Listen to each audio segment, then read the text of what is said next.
सबसे पहले मैं आपका शुक्रिया करना चाहूँगा ये वीडियो देखने के लिए।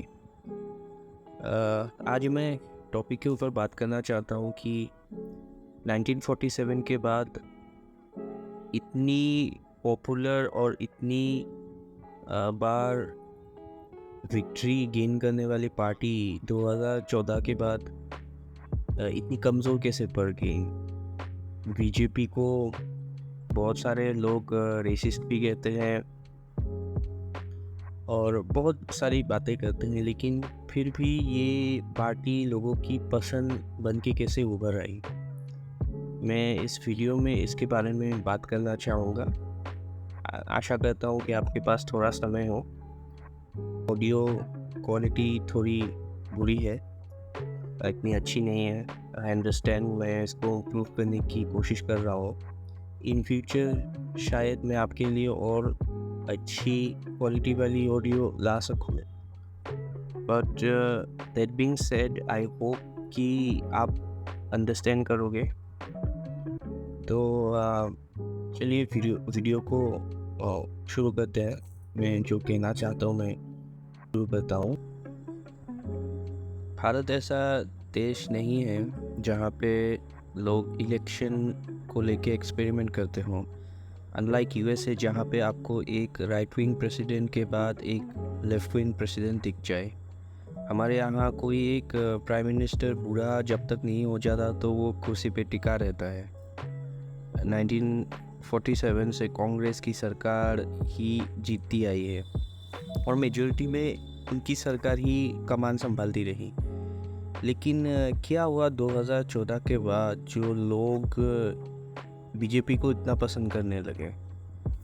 फर्स्ट पॉइंट मैं रखना चाहूँगा कि कांग्रेस जो थी, कांग्रेस का कोई एक्चुअल होप नहीं था कंट्रीब्यूशन करने के लिए देश के लिए। कांग्रेस को बस रूल करना था और वो रूल कर रहे थे। देश की पॉपुलेशन क्या चाहती है, देश को क्या चाहिए, एक यंग पॉपुलेशन को क्या क्या ज़रूरतें होती है, उसके बारे में कांग्रेस को कभी परवाह नहीं थी। they really don't care, right? Not just रोटी कपड़ा मकान, आपको होप की भी ज़रूरत है। आपको आपके यंग पर्सन को गाइड करना होगा कि वो एक बेहतर ज़िंदगी की ओर जाए। सो कांग्रेस उसमें फेल थी। कांग्रेस का मानना था कि हम हमेशा रहेंगे। ये जो रावण वाली एक अहंकार होती है, तो कांग्रेस के पास ये भरपूर था। 1947 से हमारी ही सरकार थी और आगे भी हमारी सरकार ही रहेगी। तो अकाउंटेबिलिटी कभी नहीं थी कि हम गलती करेंगे तो हम अपना जो कुर्सी है वो भी खो सकते हैं। तो वो वाला प्रॉब्लम कभी कांग्रेस के दिमाग में आया ही नहीं। हम थे और हमेशा रहेंगे। और एक थर्ड पॉइंट मैं रखना चाहूँगा कि एक इंटेलेक्चुअल प्रॉब्लम कांग्रेस के पास थी। वो भले ही कहे वो लिबरल माइंडेड है, लेकिन एक सुपीरियर इंटेलेक्चुअल टाइप का एक प्रॉब्लम कांग्रेस में था। कांग्रेस हमेशा से समझती थी कि देश की जो पॉपुलेशन है, देश की जो जनता है, वो निकम्मी है, वो इंटेलेक्चुअली इनकेपेबल है, वो बुद्धिजीवी नहीं हो सकते, सिर्फ हम ही बुद्धिजीवी हो सकते हैं। तो वो उस तरीका का एक नैरेटिव बन चुका था। कांग्रेस अक्सर ऐसा होता था कि कांग्रेस में कुछ ऐसे लोग होते थे या कांग्रेस के इन्फ्लुएंस में कुछ ऐसे लोग होते थे जो बात करते थे मुद्दों पे और उन्हें ही लेमलाइट ज़्यादा दिया जाता था। जो उनके अगेंस्ट में बोलते थे वो तो उनको तो साइड कर दिया जाता था। तो ये जो एक सोच थी कि हम कहेंगे तुम सुनोगे टाइप का, वो कांग्रेस में बहुत बहुत ही भरपूर किस्म में था। लोगों के मन में क्या है, लोगों की भावनाएं क्या है, लोग क्या चाहते हैं, ये सब जानने के लिए कांग्रेस के पास समय नहीं था। और अल्टीमेटली वो ही एक एक विरोधाभास का क्रिएट किया। वो चीज़ नहीं, विरोधाभास का क्रिएट किया। और तो स्कैम वगैरह है ही, बहुत स्कैम किए कांग्रेस ने। मैं उसके ऊपर बोलना नहीं चाहूँगा क्योंकि सबको ये बातें तो पता ही हैं।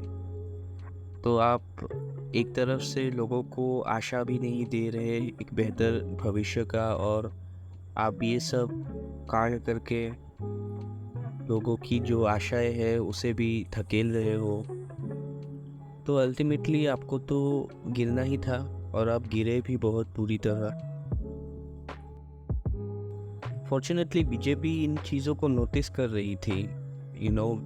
फ्लॉ लाइन क्या था, कांग्रेस कहाँ कहाँ ऑपरेट करने में अनसक्सेसफुल थी, बीजेपी इन सब चीज़ों को मॉनिटर कर रही थी। बीजेपी ने इसका ठीक उल्टा किया। Starting with standing with the nation के साथ खड़े रहो, treat them as family. Starting with the notion कि हम सब एक हैं, तुम मुसलमान हो या तुम ईसाई हो, तुम सिख हो, but you are part of the family. तो हम एक बहुत बड़े परिवार की तरह है, और सबका एक एक हिस्सा है इसमें। तो जहाँ पे कांग्रेस ने हमेशा से डिवाइड करने वाली बातें की, शायद उनका इंटेंशन नहीं था ऐसा, लेकिन बीजेपी ने सबको साथ में रहने की जो सोच है उस सोच को बढ़ावा दिया। हेंस उनके स्लोगन में भी था ना कि सबका साथ सबका विकास। तो every religion, every caste, community, सबको उन्होंने वो साथ लेके आए हैं वो लोग। सेकेंड पॉइंट है कि बीजेपी ने कंट्री को एक डेस्टिनेशन दिया। जब प्राइम मिनिस्टर मोदी कहते हैं कि वो देश को विश्व गुरु बनाना चाहते हैं, हाँ हो सकता है कि इस आइडिया में बहुत सारे फ्लॉ भी हो, और शायद हम इवेंचुअली रियलाइज करें कि हम विश्व गुरु ना बन पाए, लेकिन in short term, in short run, वो फ्यूचर को एक डेस्टिनेशन देता है, एक पॉपुलेशन को एक डेस्टिनेशन देता है कि हम इस तरफ जा रहे हैं, हमें इस और काम करना होगा। Congress clearly lack that idea. Third portion में कहना चाहूँगा कि तुम भी सोच सकते हो, this is the greatest point of view that BJP showed us. यहाँ पे कांग्रेस ने हमें सब ह्यूमन की तरह ट्रीट किया कि हम इंटेलेक्चुअल हैं, हम बुद्धिजीवी हैं, हम सोचेंगे, अंग्रेज़ी में बात करेंगे और ऑटोमेटिकली हमारी चीज़ें ठीक हो जाएंगी, और तुम हिंदी में बात करोगे, तुम लोग ज़्यादा नहीं जानते, हमारे बराबर ही नहीं कर सकते, हम हमारे नीचे ही रहोगे। लोग आजकल बहुत सारे मुद्दों पे बात करने लगे हैं, और ये जो एक खुलापन है ये बीजेपी ने प्रोवाइड किया है। हाँ, समय समय पे बीजेपी वाले भी बहुत अथॉरिटेरियन हो जाते हैं, लेकिन उन्होंने ये एक कल्चर क्रिएट किया कि तुम गलत बात भी बोल रहे हो, लेकिन तुम्हें बोलने की आज़ादी है, राइट? तुम्हें बोलने की आज़ादी है, तुम बोल सकते हो। और ये चीज़ लोगों को बहुत पसंद आई, क्योंकि फर्स्ट ऑफ ऑल एक कम्युनिटी वाली फीलिंग आई ना कि तुम आउटकास्ट नहीं हो, तुम घर के ही हो। So that really help. सब कुछ कहने के बाद भी मैं कहता हूँ कि बीजेपी भी दूध की थैली हुई नहीं है, बहुत सारी खामियां बीजेपी में भी है, और बीजेपी के ऊपर हमें कड़ी नज़र रखनी चाहिए, क्योंकि जब कांग्रेस भटक गई थी तो बीजेपी थी संभालने के लिए। अगर बीजेपी भटक जाए तो कौन संभालेगा, right? And we care about BJP, हम केयर करते हैं बीजेपी को लेके। सुनने में बहुत ही अजीब लगे, लेकिन ये सच है। कोई भी पॉलिटिकल पार्टी को किसी एक पॉपुलेशन ने इतना प्यार नहीं किया इंडिया में, इंडिया की बाहर की बात नहीं कर रहा है, इंडिया में भी। लेकिन बीजेपी को किया गया है, बीजेपी ने बहुत सारी गलतियाँ भी की हैं, इसलिए एक छोटे बच्चे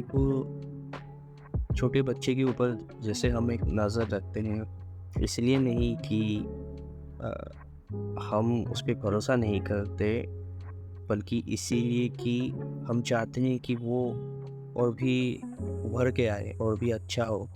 तो बीजेपी के ऊपर भी हमें नज़र रखनी होगी, बीजेपी को भी क्रिटिसाइज़ करना होगा और लोगों को भी समझना होगा कि क्रिटिसाइज़ करना किसी को बुरी बात नहीं है।